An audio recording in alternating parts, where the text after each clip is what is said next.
எல்லாருக்கும் வணக்கங்க. ஜோதிஸ் கிச்சன் சேனலை சப்போர்ட் பண்ணுற அனைவருக்கும் நன்றி. ஜோதிஸ் கிச்சனில் இன்றைக்கி நம்ம பார்க்க போகிற ரெசிபி வெஜ் ஃப்ரைட் ரைஸு. அது எப்படி செய்கிறதுன்னு பார்த்துடலாம். 2 கப்பு பாஸ்மதி அரிசி எடுத்துருக்கேன். 20 நிமிஷம் ஊற வச்சுருக்கிறேன். அது நல்லா இப்போ தண்ணி கொதிச்சிருச்சு. அதில் போட்டுக்கலாம். போட்டு 3/4 பதம் வெந்தோம்னா இறக்கிடணும். ஃபுல்லாக வேகக்கூடாது. 3/4 பதம் வெந்தோம்னா இறக்கிடலாம். எண்ணெய் 2 ஸ்பூன் ஊற்றிக்கலாங்க. சாப்பாடு கொஞ்சம் நல்லா பழகணும் வரும். இதளவு ஃப்ரைட் ரைஸ் தாளிச்சுக்கலாங்க. எண்ணெய் ஊற்றிக்கலாம்.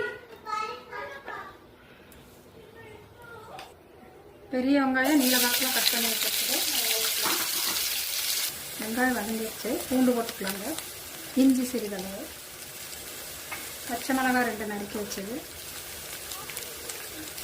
கேப்சிகம், காய் போட்டுக்கலாங்க. கோஸு, கேரட்டு, பீன்ஸு சுடுதண்ணி வச்சு ஒரு கொதியில் இறக்கி வச்சுருக்குறோம். வெங்காயத்தாளுங்க. உப்பு தேவையான அளவு போட்டுக்கலாம். மிளகாத்தூள், வரமிளகாத்தூள் லைட்டாக, முட்டைங்க 2 முட்டை உடச்சி பொடி மாசு மாதிரி பண்ணி வச்சுருக்கோம். இது கலந்து கொடுக்குறப்போ குழந்தைகளுக்கு நல்லா விரும்பி சாப்பிடுவாங்க. நமக்கும் ஹெல்த்தியாக இருக்குது. சோயா சாஸ் கொஞ்சம் ஊற்றிக்கலாங்க.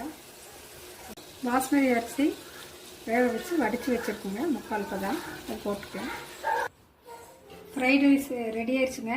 இதே மாதிரி நீங்களும் செய்து பார்த்துட்டு லைக் பண்ணுங்கள், ஷேர் பண்ணுங்கள், மறக்காமல் சப்ஸ்கிரைப் பண்ணுங்கள். தேங்க்யூ.